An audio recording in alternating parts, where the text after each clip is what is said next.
எல்லாருக்கும் வணக்கம். Welcome to வெஞ்சனம் சமையல்.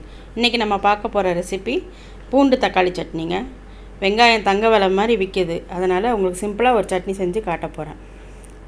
வாங்க வீடியோக்குள்ளே போகலாம். இப்போ இதுக்கு தேவையான பொருட்கள்: தக்காளி ஒரு 8 எடுத்து வச்சுருக்கேன். பூண்டு ஒரு 100 கிராம் உரித்து வச்சுருக்கேன். வதக்கிறதுக்கு கொஞ்சம் எண்ணெய், 1 ஸ்பூன் தனி மிளகாத்தூள், 1/2 ஸ்பூன் உப்பு, கொஞ்சமாக கருவேப்பிலை. தக்காளி இந்த மாதிரி நல்லா பொடியாக கட் பண்ணிக்கோங்க. தக்காளியில் இந்த காம்பு பகுதியை நீக்கிடுங்க. நீங்கள் எந்த குழம்பு வச்சாலும் சரி, தக்காளியில் இந்த பகுதியை எடுத்துருங்க. அப்போ தான் சிறுநீரகத்தில் கல் சேராமல் இருக்கும்.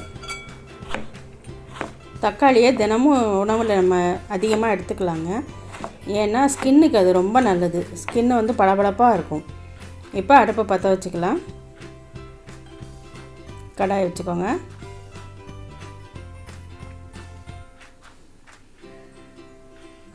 கொஞ்சமாக எண்ணெய் சேர்த்துக்கோங்க.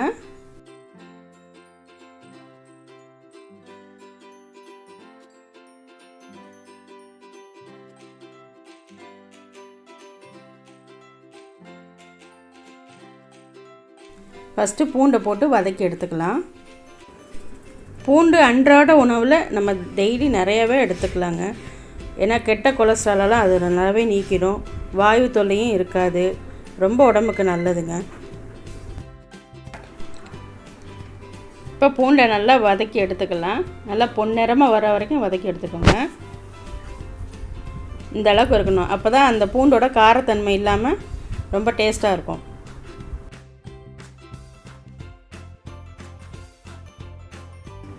இப்போ தக்காளியை வதக்கி எடுத்துக்கலாம். இந்த சட்னி செஞ்சு சாப்பிட்டு பாருங்கள். எத்தனை இட்லி சாப்பிட்டோன்னே தெரியாதுங்க. அந்தளவுக்கு கணக்கு இல்லாமல் சாப்பிடுவீங்க.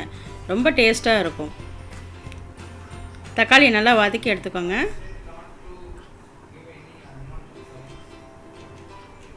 தக்காளி பாதி நல்லா வதங்கிடுச்சு. இப்போ மிளகாத்தூளை சேர்த்துக்கலாம். அவங்கவுங்க காரத்துக்கு ஏற்ற மாதிரி போட்டுக்கோங்க. இதோட கருவேப்பிலை, இந்த சட்னிக்கு தேவையான உப்பு எல்லாத்தையும் சேர்த்து நல்லா வதக்கி எடுத்துக்கோங்க. அந்த தண்ணிலாம் இல்லாமல் நல்லா வதக்கி எடுத்துக்கலாம். இப்போ நல்லா குழைய தக்காளி வெந்துருச்சு. நல்லா பாதி அளவுக்கு ஆறுனதுக்கப்புறம் இப்போ ஜாரில் போட்டு அரைச்சிடலாம். முதல்ல பூண்டை சேர்த்துக்கோங்க. இப்போ ஆறின தக்காளி தொக்கு அதில் சேர்த்துக்கோங்க.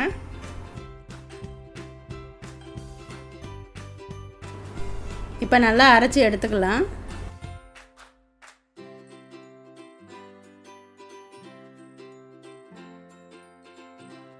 ரொம்ப நைஸாக அரைக்க வேண்டாம். கொஞ்சம் இந்த அளவுக்கு இருந்தால் போதும். இப்போ அதுக்கு ஒரு தாளிப்பு கொடுத்துடலாம். கரண்டி வச்சுக்கோங்க. கொஞ்சமாக எண்ணெய் சேர்த்துக்கோங்க. ஒரு 1/2 ஸ்பூன் கடுகு சேர்த்துக்கோங்க. கொஞ்சமாக கருவேப்பிலை. ஆஃப் பண்ணிட்டு சட்னியில் ஊற்றிடலாம். இப்போ பூண்டு தக்காளி சட்னி ரெடி. இந்த ரெசிபி பிடிச்சிருந்ததுன்னா லைக் பண்ணுங்கள், ஷேர் பண்ணுங்கள், கமெண்ட் பண்ணுங்கள் அண்ட் சப்ஸ்கிரைப் பண்ணுங்கள். கூடவே பெல் பட்டனையும் அழுத்துங்க. தேங்க்யூ.